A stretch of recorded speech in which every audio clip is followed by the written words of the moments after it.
Hello guys, today in this video we are going to talk about the poem on his 23rd birthday composed by John Milton. First of all, introduction to the poem. Guys, this sonnet is this poem is a sonnet, and this sonnet is about Milton himself. It is described as an inseparable part of Milton's autobiography. It is at once a proof and illustration of the fact that very early Milton had conceived of his life as devoted to do something great purpose and of the seriousness with which he regarded the preparation necessary for achieving it. In fact, this sonnet was written when Milton had passed 23 years of his life. It should be entitled on his 24th birthday. So, guys, now the summary of the poem. The sonnet was written when Milton was 23 years old. It expresses his disappointment as his no achievement. He is 23 and has apparently done nothing. 23 years have passed like a horse short gallop at full speed. His youth is nearly over, but he has done no poetic work nor even showed promise of any. Soon, however, Milton realizes that everything is in God's hands. He says that maturing of his intellectual powers, be little or great, rapid or slow, will be exactly as God wants it to be. Everything in his life is under the supervision and care of his great taskmaster, God. So, this is a summary of this poem. Now, guys, full text explanation. So, let us start. First of all, from line number 1 to line number 4.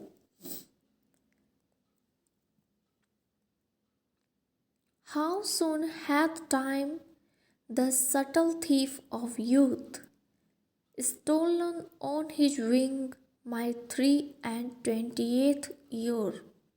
My hasting days fly on with full career, but my late spring no bud or blossom soothe. Guys, in these lines, the poet feels that he is born with the talent of composing great poems in the praise of God. The poet feels that 23 years of his life had passed very quickly. The passing of these years looked like a horse's gallop to a short distance. Time, in the form of a cunning thief, had stolen away his youth. The poet wants to say that his young age is almost over.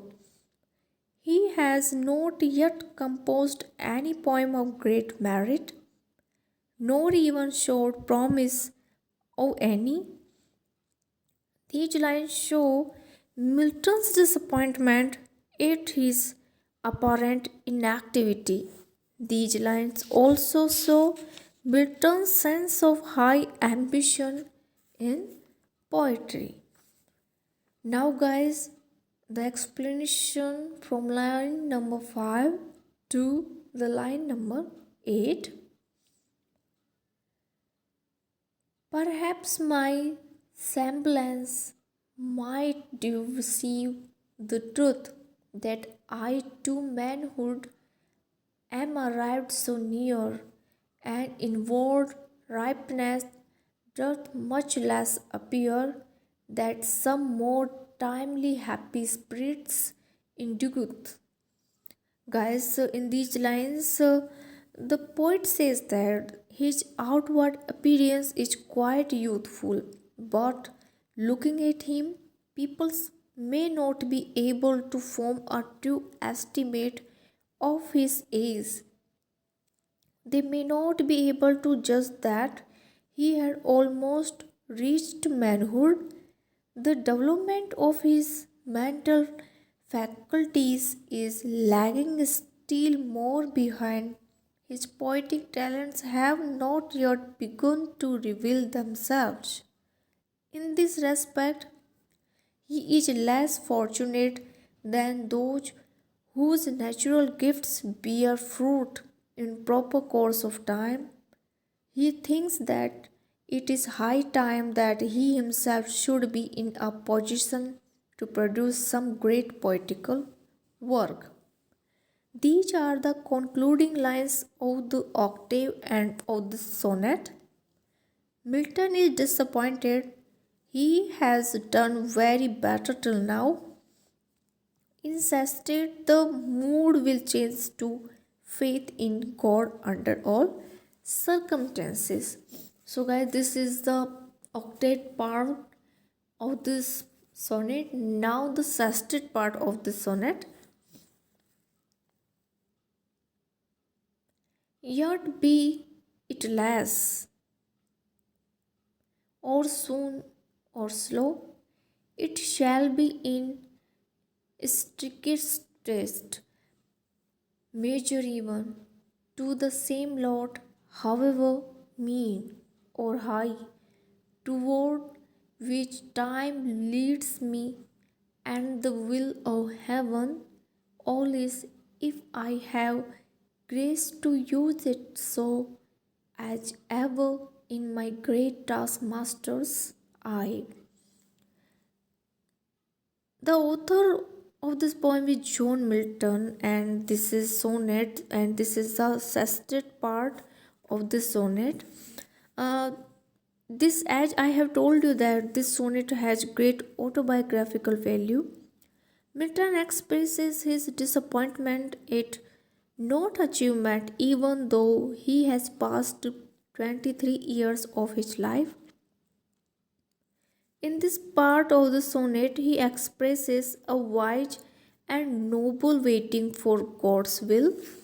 Milton believes that all his life is already under the eye of God, his great taskmaster.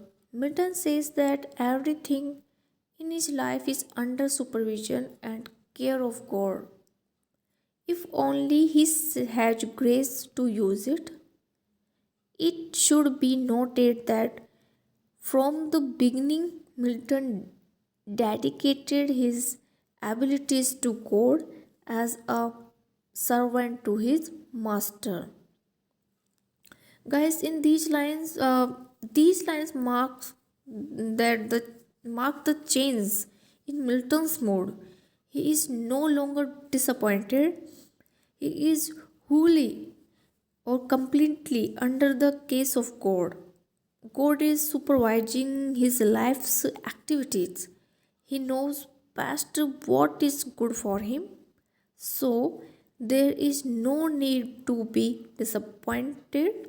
In fact, it will show lack of faith in God. So, guys, this is the full explanation of this text. It is a very beautiful sonnet composed by John Milton, and after reading it, you will enjoy the whole meaning of this poem. So, thank you.